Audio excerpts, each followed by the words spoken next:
Welcome to the Comfort Keepers Davy podcast, where we elevate the human spirit. Here's your host, Christy Goulet.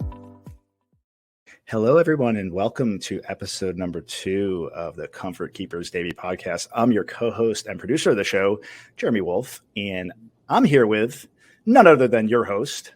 We have the one, the only, Christy Goulet. Christy, how you doing today? Great introduction for you. Awesome introduction there. I don't think I could fit that all on a business card, but I love it. So how's it going today? It's going really good. It's a nice, pretty day. I'm in southern Indiana today, actually. It's nice and hot here, probably similar to where you're sitting right now, Jeremy. I don't know if it could be as hot as it is down here. We've had a crazy heat wave in South Florida. It's been over 100 degrees and humid, so I don't know how you're doing up there, but it's pretty brutal down here. Well, it's not quite 100, but it's very, very humid. So all right, I'll give that. I don't know about you, but I am. It's Friday. I am looking forward to a nice, relaxing weekend with the family. How about yourself? On a normal weekend, I'd like to say that it's going to be a relaxing weekend for myself, but in fact, it's going to be a lot of work over the next couple days. I have some really big things coming up here in my southern Indiana location, and just a lot of logistics that I need to make sure I have everything planned for this next week. So no rest for planning. Yeah, no, you're really busy with some stuff, and I want to get into that later with you. But talking about family, right? Yes. I mean, I'm 43 years old, right? My parents, right? They ain't no spring chickens anymore. they're getting up there in their years, right? And I'm curious, like, this is something that I've noticed myself now. Like, I'll go, my mother, my father-in-law, like, will be driving, and it seems like there's some concerns there, and I'm wondering, what are some signs that we should be looking for in our elderly loved ones that it might be time to look into maybe getting some help for them? Yeah, it's such a loaded question, daunting venture for any family member. And it's a conversation that I have on the phone quite often, actually. So one of the most telling signs, and you've already described it a little bit, is you notice that something is different, right? We know our parents, we know our grandparents really well, especially if we are the primary caretaker. So once we start to see something start to change, like, for instance, let's say that your mom is always the planner of every party, of every dinner, of Sunday afternoon dinners, everything is always done the exact same. And all of a sudden, mom starts to forget. She starts to not have things ready on time. She not completely, but you can just see she's moving slower, right? Yeah. So they often start out very subtle. I mean, and there are days that I just run slower than others. So it's over time, but we just start to notice these little things. When it becomes more noticeable, usually what we're finding is we're realizing that parents are missing out doctor's appointments. We ask them, hey, how was that appointment Monday? And they're like, oh, what? I forgot. Okay, so now we're missing some other details. That's really important for their health and safety. And now we're concerned about, are they taking their medication when they should be? Or maybe we have an episode with maybe they're diabetic. And maybe we're starting to see that they're not eating right or well. And we're starting to see that affect their mobility, their mental state, everything. When things start to become forgetful, we get concerned. We also start to see maybe mom isn't doing her hair every day. She's always done her hair and makeup, and got dressed up to the nines to just be in the home, right? We start to see things that were normal to us all the time not be there. Maybe they're having a hard time doing those things. They don't know how to ask for help. That's usually the biggest battle that we find when we have this conversation. And it has to be approached, each person so differently, but with a lot of empathy, a lot of love, coming from the place of, I want to make sure you're cared for. I'm not here all the time. I want to make sure that you're safe. How can I help, right? It's usually the very first conversation that starts to happen. And honestly, that's when a lot of the family, usually it's the oldest child, like I'm the oldest child, they start to do the research, right? It's just like laid on us to start to look. We start researching what are our options, and conversations can go on for months with our loved one who insists that they don't need help. So it's a very gentle kind of conversation that will evolve over time. And it has to start at some point, because when you get to the stage where all of a sudden now mom is not able to care for herself, it's gone too far. And that's at that time, that's when most families get incredibly stressed with what are we going to do? And it's reached a level where oftentimes home health is overlooked, and they are then looking at assisted living facilities or nursing homes, when really the conversation could have started a lot earlier, just to kind of plant those seeds. And we could have been there. We could have been there to start helping much earlier to keep them in their home a lot longer. Man, you touched on so much there. I mean, goodness, it's huge. From open, like, communication is tough with relationships that we have, and talking about opening that up from a place of love and understanding, and incrementally introducing that, and not waiting until it becomes too much of a problem, where your only option at that point is go straight to the assisted living or nursing home, right? And then they're completely plucked out of their place.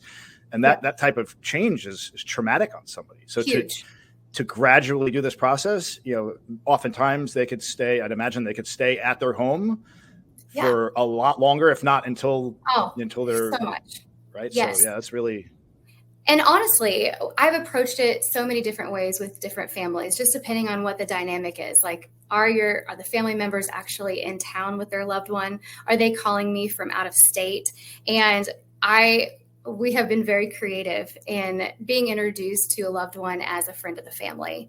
Sometimes that is the best approach versus I'm coming in as an agency to help you, because usually the first thing that we run into is a wall.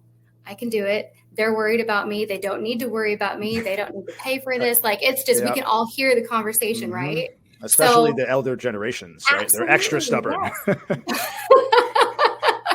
But being able to ease into it with grace, and when we're involved much earlier, then it becomes a lot more successful, because it really is, again, all about building relationships. So we're happy to meet with people in their home, just to be as a friend of the family. How can we help you? What is something? And oftentimes when our elderly community hears or has a notion of an agency coming in their mind, they're seeing themselves as incapacitated. I'm going to sit in this chair. I'm not going to move. They're going to do everything for me. And that's not what they want. We want them to be independent. We want to help aid in their independence. So being able to have that conversation to say, we're not just here to help you get out of bed and help you get dressed. We're here to do everything else that may pose a risk to you staying in your own home. And my guess is that because you love this beautiful home that you've lived in your entire life, this is where you want to be. And just being honest with our elderly generation too, telling them, like, let's take this stress off of the people that love you so much. They want you to have extra help. And because they're not here, they're carrying that. So let us come in and help take that away from both of you guys and just ease into it. That makes so much sense. So let's say, I'm in that situation, right? And thankfully I'm not yet, but it's on the radar. And I notice something with the parents, and I start that conversation and I start doing some research. Again, before we met, my thought process was, they go as long as they can. And then when if they can't take care of themselves anymore and you can't take care of them, you send them to assisted living. So where should they go for resources? Like, what would you say to somebody? Maybe they're like, well, maybe I don't think I can afford to hire personal care to come and take care. Like, what do I do then? Like, what resources are available? How should somebody start that process of kind of looking into this? Again, we could do like full episodes on just these two questions that you've asked me. So I think depending on, again, the needs that a loved one is seeing of their family member, one of the first things that most people would want to talk to is their primary care physician, right? Talk to the doctor to find out at what medical level your loved one is at, because in-home health is divided, right? We've got a skilled side and we've got us who come in and we can't replace a nurse. So if your loved one is at the level of care that does require a nurse, then that's separate, but that's a conversation that needs to happen with the doctor. I think that most of our local resources are going to come from our, aged and disabled websites, AARP. There's so many other senior related resources to help guide people with the conversations. Our website, great conversation starters. And again, gently talking. depending on if an individual has served our military, then you have phenomenal resources with the VA hospital. Being able to talk about what services they cover, what they can and cannot. Even surviving spouses of veterans can receive these benefits. So there's a lot through different insurance networks. Most people are surprised to know that they've also been paying into insurance plans that specifically cover this, that they've been paying their employer for years and years. No idea. Yeah. No idea. And it's almost like a nest egg. It's here and it's to use. And if you don't use it, it's just there. So being able to call your insurance agent and say, these are the needs that either my parents are looking for, or if you are the individual seeking services, calling your insurance agent. Is this something that my plan could possibly cover? Those are the conversations that are phenomenal and often aid, again, in further resources, especially when somebody's worried about the overall cost. And again, if you ease into it, people can start out with one day of care a week just to see how much it helps them. And then as time goes on, should that increase, then conversations can still happen about, okay, what do we need to continue to do? How can we financially plan for this? So there's a lot of conversations that can happen with those specific agents. Yeah, we definitely touched on a lot of subject. I mean, we could probably talk for hours upon end, but Really? we'll definitely save some of this stuff for for future episodes. But Yeah. I know that you mentioned earlier you weren't going to have a chance to get that downtime over the weekend. You got a lot going on in your community out in Indiana, and obviously you got your new location here locally in Davie. But please share with us. I know you're very excited about what's going on. Tell us a little bit about what's on the horizon with this whole prom situation. Please share. Oh my gosh. Seriously, I couldn't be more excited about being busy over the weekend for this exact thing that we're working on. We had spoke earlier in another podcast about my community involvement and wanting to have that. And that is exactly the case. So this is just an example of what one of my other locations, what we're doing. So in our Southern Indiana location, we are hosting the first ever community-wide senior prom. So this is for all of our patients, all of my field staff, roughly 200 combined, plus independent living centers. So again, people that I'm not personally connected with, but we want to include every senior in this area. I have so many people that are coming. We're planning for around 300. So first ever, we want people to come and have fun. We want there to be a sense of community. I have a photographer, a videographer, I've got balloons, and what's prom without a DJ? And I'm serious, flowers. The community has come together. And it's just such an incredible thing to see. I have volunteers from agencies that we partner with regularly, plus all of us admin, we're so excited to see patients and our caregivers all dressed up and truly just make an afternoon next Tuesday having the first senior prom, because I can't even tell you, Jeremy, it gives me goosebumps to talk about it because I have so many patients who are calling this week and they're so excited. And they're like, I just went out and I'm excited to come out and get dressed up. I've not had a reason other than going to a doctor's appointment. And I am so excited in the middle of a hot July to get dressed up and to come and have fun and have food and dance and pictures. That's what we're all about, right? Elevating the human spirit. And this is a big way that we're elevating our entire community's experience, their spirit. And I can't wait to do it when we have our roots planted even more in Florida, just to see how this evolves. So excited. I can't wait. I mean,